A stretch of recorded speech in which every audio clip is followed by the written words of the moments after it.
Je suis Jaco Bleu, artiste visuel et opérateur culturel, partenaire de la fondation Bénédicte Janine Kakou Diago, donc fondation BJKT.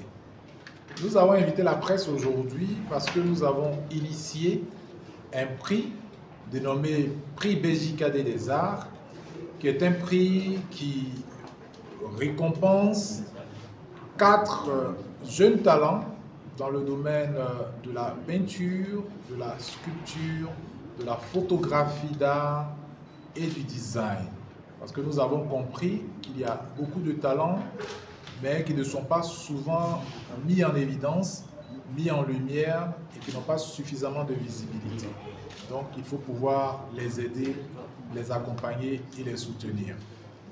Pour partager l'information, d'abord nous nous sommes adressés aux différentes écoles d'art qui existent au niveau de la Côte d'Ivoire, donc l'école l'INSAC, l'école d'architecture, l'école des arts de Benjerville, ESMA, l'école d'Abengourou, en tout cas toutes les écoles d'art et de communication que nous avons sur place.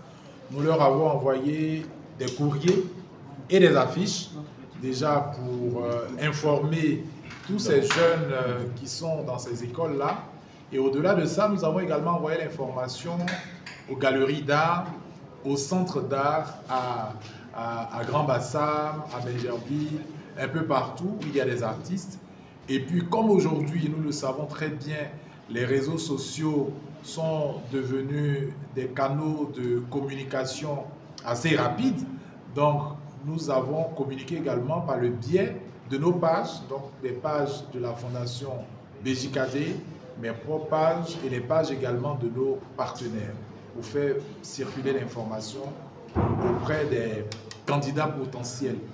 Heureusement, nous avons pu avoir en 3 semaines plus d'une 60aine de candidatures et plus de 315 œuvres soumises à compétition, de sorte à pouvoir choisir nos finalistes. Les critères de choix, il y a, je pense que le président du jury est quand même mieux placé. Nous avons juste constitué un jury de professionnels parce qu'il ne fallait pas que nous soyons à la fois initiateurs, donc organisateurs et en même temps arbitres. Donc nous nous sommes éloignés des choix des candidats en mettant en place un jury tout simplement de professionnels donc qui sont pratiquement des docteurs ou des professionnels en matière d'art, de communication et où il y avait aussi un critique d'art.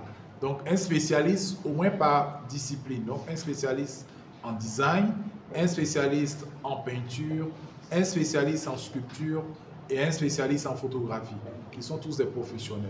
Après, au niveau des choix, je sais qu'il y avait des critères d'originalité, de technique, et puis bon, le reste, je pense que le président du jury va vous répondre sur la question. La suite, c'est que les finalistes aujourd'hui ne sont pas des lauréats, hein.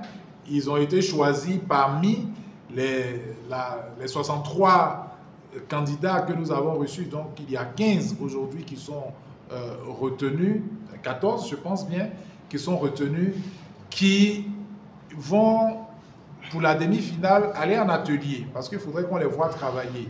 On ne sait jamais. Certainement, si quelqu'un a été pistonné ou bien il a fait faire ses travaux par des mercenaires, bon, ça se voit aussi souvent. Donc, il faut qu'on les voit à l'épreuve, qu'on les voit travailler.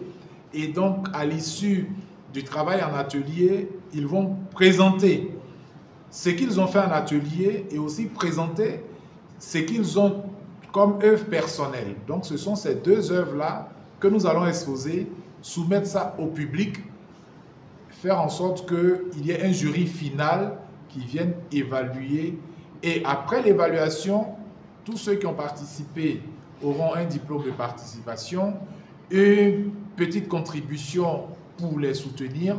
Et les 4 lauréats, pour le moment, comme je l'avais indiqué, auront un trophée et 1 million comme récompense pour le moment. Le prix BJKT des Arts a été mis en place pour donner une visibilité aux jeunes artistes plasticiens, audio-narratifs, peintres, du design et de la sculpture, pour leur permettre d'avoir la visibilité qu'ils n'ont pas dans de plus grands espaces et leur donner également la parole. Donc la parole à travers leurs œuvres qui seront exposées gratuitement dans notre fondation, dans notre galerie, la galerie Pièces Uniques. Donc leur donner cette visibilité-là, leur permettre d'être connus du grand public et pourquoi pas de dépasser les frontières ivoiriennes.